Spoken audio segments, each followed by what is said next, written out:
What if God wrote your to-do list? 52 ways to make the most of every day. Do what you can. God's to-do list for your near future will contain only things that you can do, not things that you can't do. Because you can't do things you can't do, and you can do things you can do.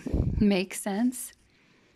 Let's break down this into 6 very short blurbs. Accept the assignment. Clarify the calling. Take responsibility. Keep learning. Ask God to expand your responsibilities.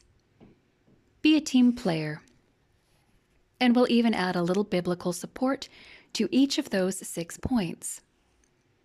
Accept the assignment. When God gives you a project, don't go sniffing around to see if someone else has a more fun or more important job. You've got your assignment. Do it, and do it well. Whatever you do, work at it with all your heart, as working for the Lord, not for human masters, since you know that you will receive an inheritance from the Lord as a reward. It is the Lord Christ that you are serving. Colossians chapter 3, verses 23 and 24. Clarify the calling. God doesn't want you spinning on your wheels, so set high expectations and forge ahead. Suddenly finding yourself in a sweet spot, doing good work that matters is the best way to confirm your calling. Be all the more diligent to make certain about His calling and choosing you. For as long as you practice these things, you will never stumble. 2 Peter chapter 1, verse 10. Take responsibility. Be a faithful steward of the many gifts and talents that you've been given. Please don't sell yourself short or whine about having too many responsibilities. God knows your exact capacity. You've got more to give, so you've got more to do.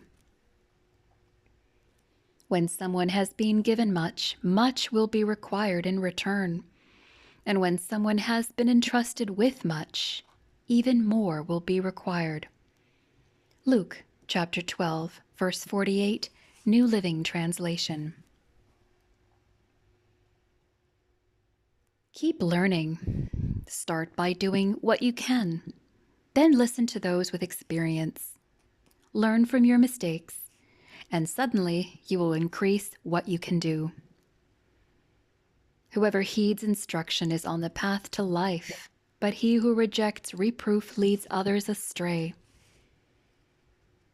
Proverbs chapter 10, verse 17. Ask God to expand your responsibilities. God is not going to give you more than you can do. He will stretch you. He will challenge you.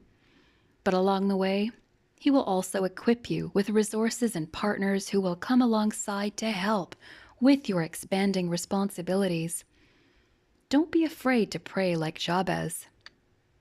Jabez cried out to the God of Israel, "Oh, that you would bless me and enlarge my territory."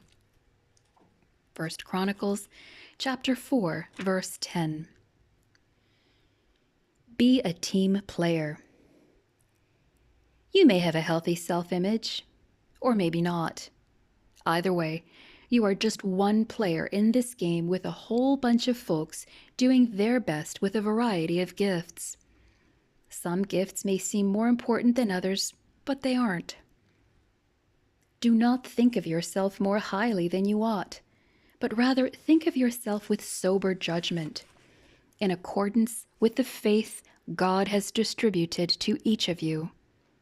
For just as each of us has one body with many members, and these members do not all have the same function, so in Christ we, though many, form one body, and each member belongs to all the others. We have different gifts according to the grace given to each of us.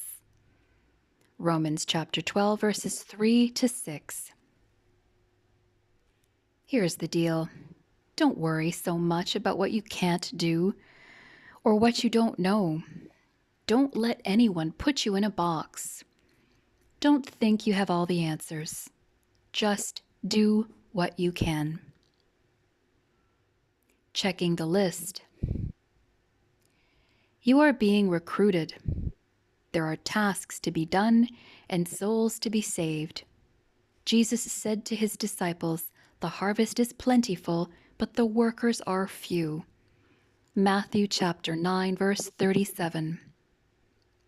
Do what you can, and don't be surprised if it turns out to be much more than you thought.